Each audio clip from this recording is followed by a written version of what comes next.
Hello, and welcome to Kroll's Security Concepts podcast, the podcast where Kroll security experts discuss the more prevalent topics in today's risk environment.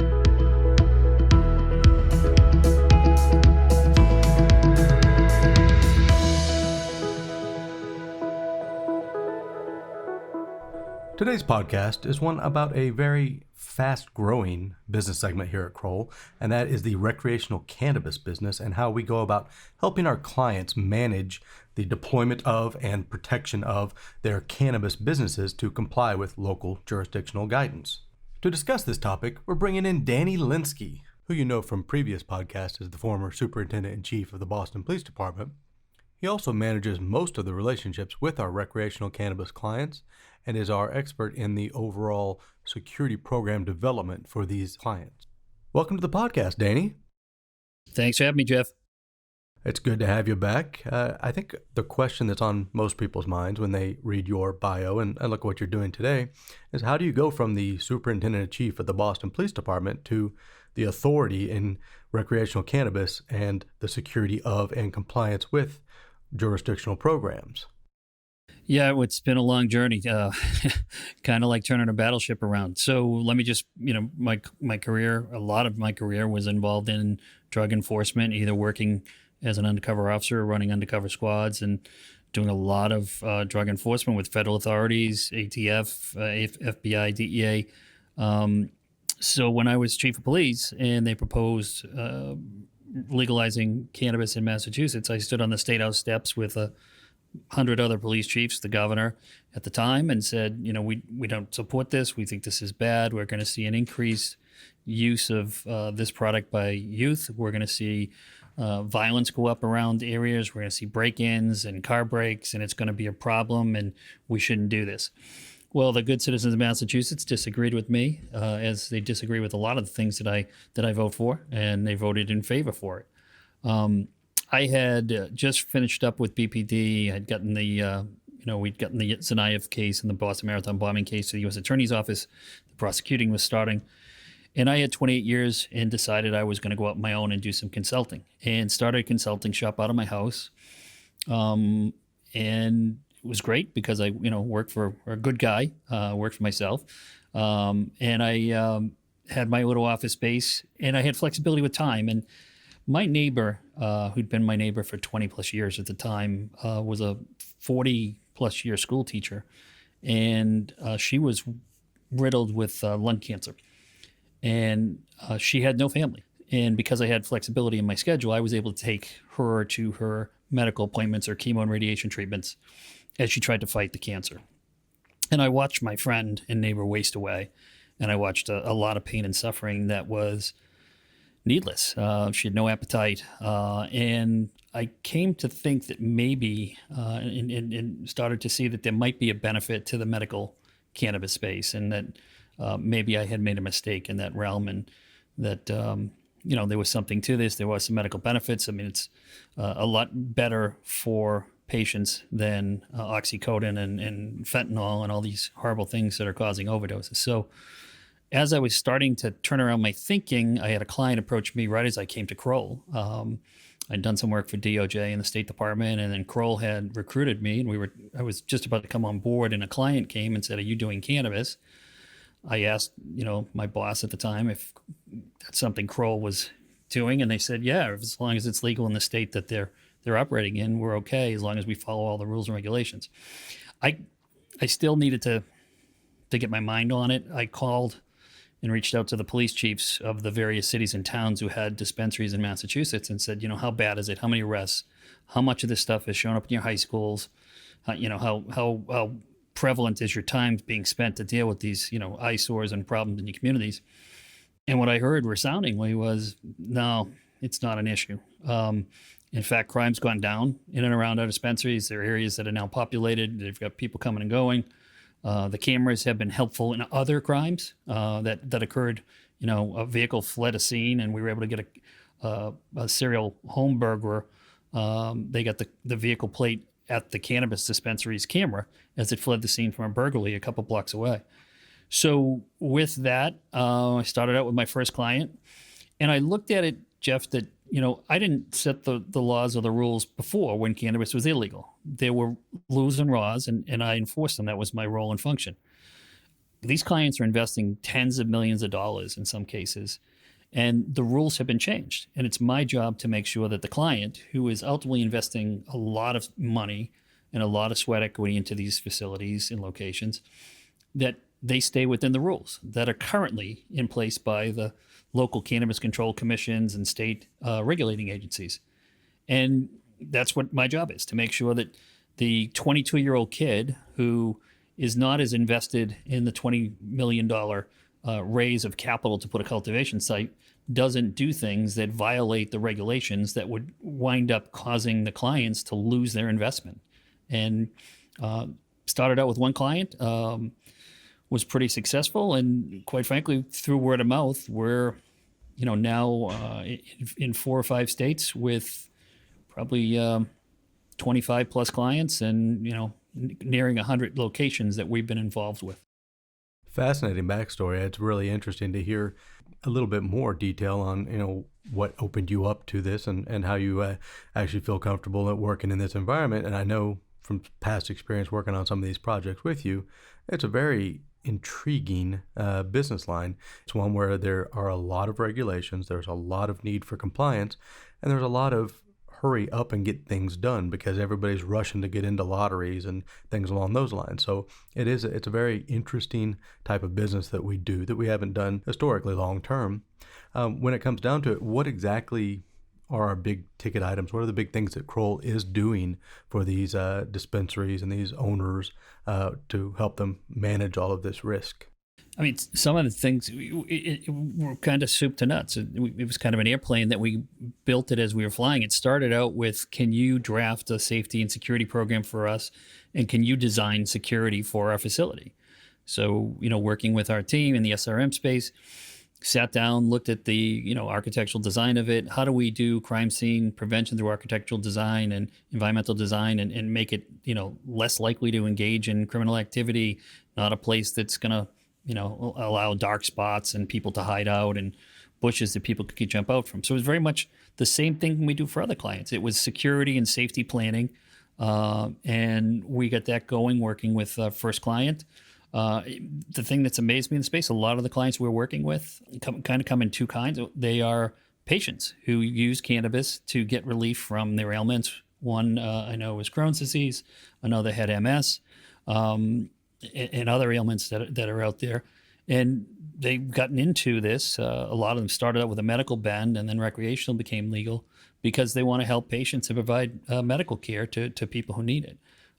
So we started out with system design work and developing programs for, how do we staff it? What are the post orders for the security officers? What are we doing for transportation? What's our cash management program? What's our, robbery response plan? What's our emergency evacuation program? What are we doing in the event of a power failure? Setting up dual systems of alarms and video with backup systems that if somebody cuts a line or something gets interrupted, there's a fail-safe and a secondary ability to keep the facility safe. And what we found is they're so well regulated and the standards are so high that these are very safe locations that can carry on business. And one of the things I tried to do for clients is to help them educate the public. I had to be educated on what this is. I thought that clients were going to be coming into this place, grabbing, 1 or 2 individual doses, going outside and smoking it out the door, right?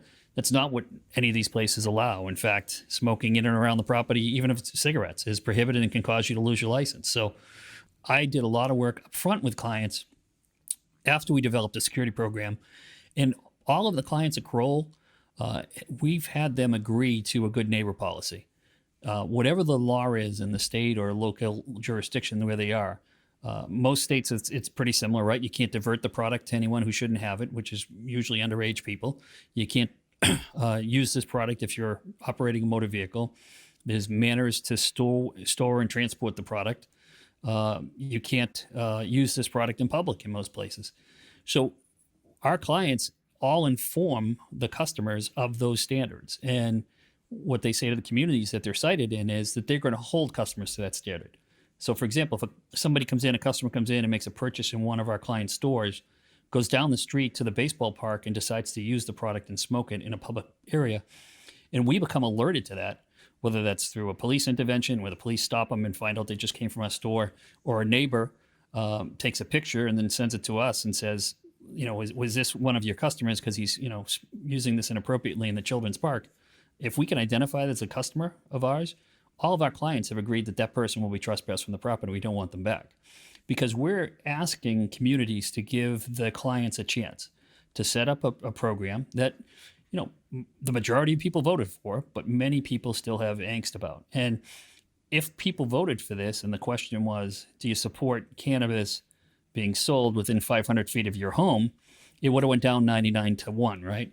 But people voted for it to be legalized, and then the issue becomes, well, why is it going to be on my street? Why is it in my neighborhood? Why is it near my kids' park? All of those issues. And the first thing we do is we help educate people. What's the current situation with these? And, what's the reality? And part of that is the crime stats and the evidence. We show that these really have, in fact, there's evidence to show that crime has gone down. And in fact, values of property have gone up where these places have been cited. So the first is an educational campaign. We help the clients tell their security and safety story. We also help them get through the licensing process, work with the attorneys to make sure we've got all the documents and compliance programs to go forward. The follow-up is, you're licensed or up and running. It's great to have installed 300 cameras throughout your facility that capture every square foot 365 days a year, 24 hours a day. How do you go back and review those cameras to find out when someone violated a rule or did something inappropriate? You can't watch 24 hours of videotape, right? Not very effectively.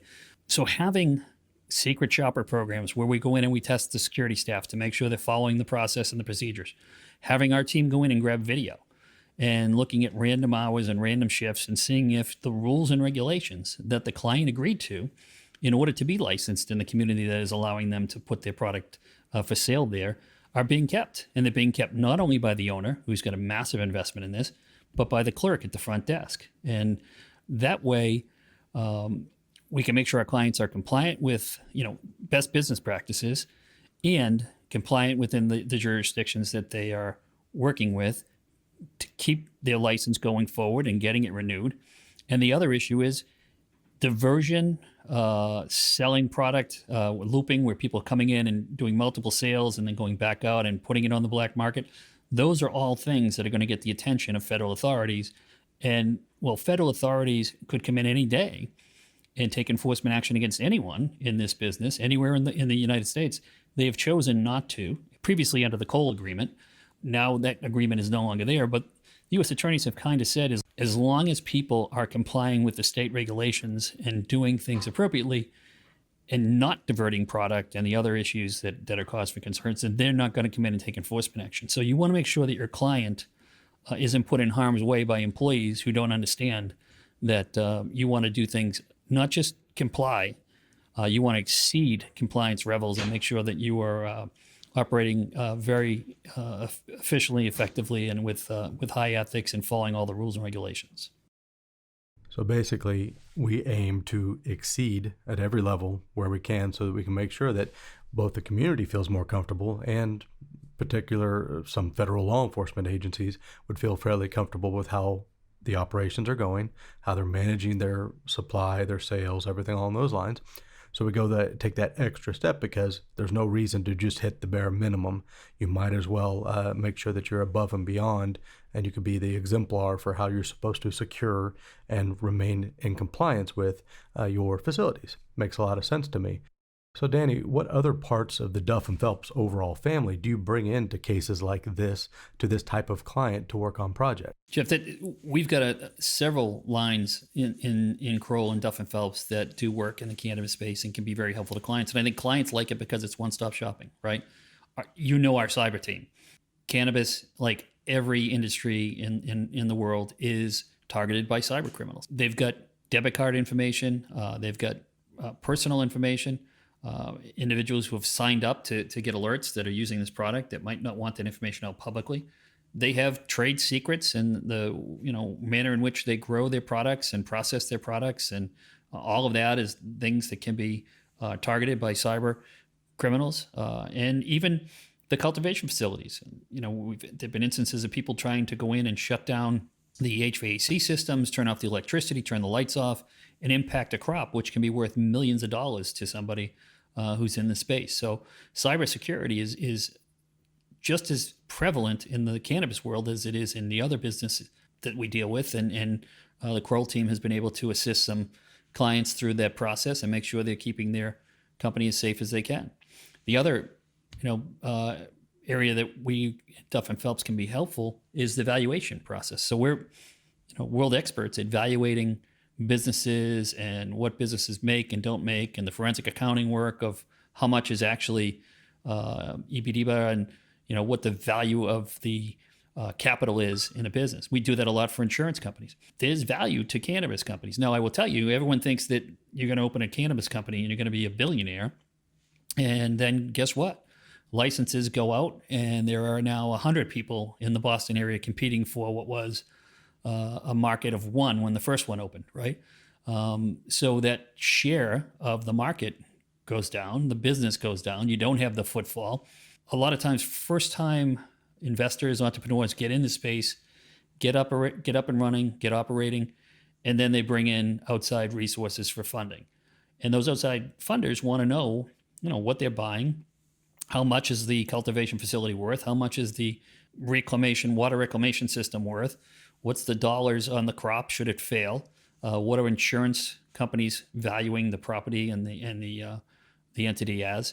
And all of that is something that Duff and Phelps is excellent at doing and able to help clients as well. In the Canadian market, our colleagues up there are actually working for the government, doing the background checks and screening on those individuals who are going to be involved in the retail space. So we're involved in it in kind of several different ways, all of which makes sense for us. It's all about protecting the clients from any risk and harm they have to continue their businesses as efficiently and effectively as they can. Very interesting. You see the power of the ampersand, as they say, bringing in everybody to be able to attack these issues from every direction. Good to hear. Absolutely.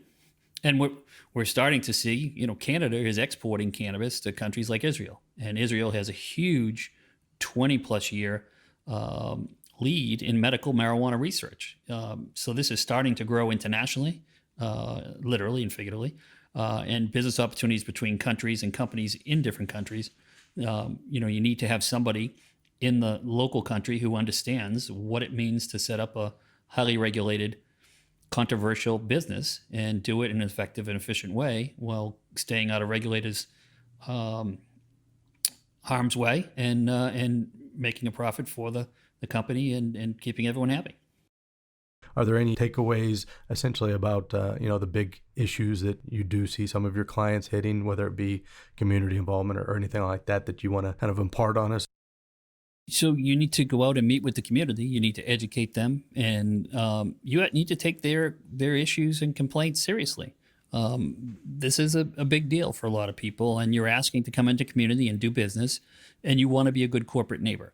I had a client, and the local political leadership said, politically we can't support this unless if this particular school it comes out against you, right? If they just remain neutral, then we can move forward with it. But if the school comes out vocal against you, it's going to be hard politically for us to write a letter of non-opposition. So you really should, make them comfortable with what you're doing.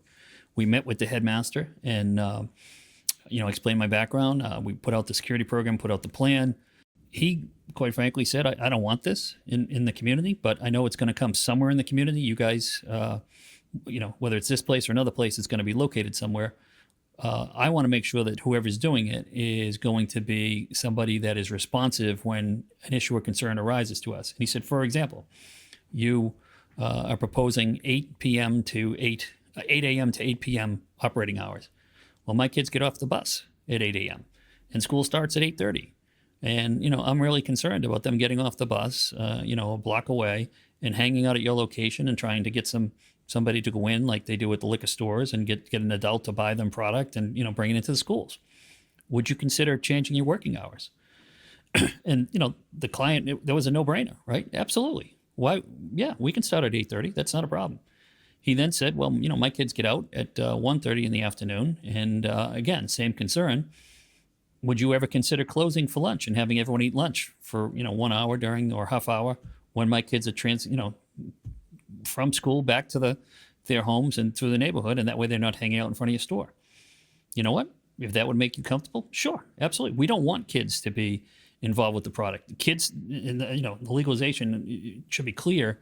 Studies show that until the adult brain is 23, 24, the effects of this and other substances can be more debilitating to the youth than it does older people. Client agreed right away. And then his third request was, is it possible that you could install a camera that I could watch the intersection around? So if I saw any of my kids lollygagging and hanging about, my dean of discipline could do what he had to do and work with the families. With IP cameras these days and video feeds, all it was to give them a simple permission to video that camera. That was an easy solution. And what it turned out is he said, I don't want this here. I don't support any of this. However, this team appears to me professional, has a good program, a good plan, and you've been responsive to every one of my concerns. So if anyone's going to be in the area, I want it to be this team.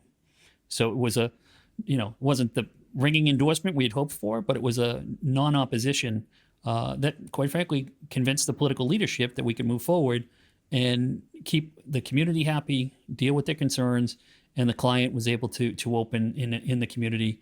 And I think proved that they weren't there just to make tens of millions of dollars. They were there to provide a service and to obviously they want to make money and do it in a way that's ethical, responsible, while being a good corporate client. Excellent stuff. It's always a pleasure to have you on the podcast, Danny. You always have such great stories for us. I want to thank you for coming on, and I also want to thank all of our listeners for tuning into this one. We will see you again in a couple of weeks.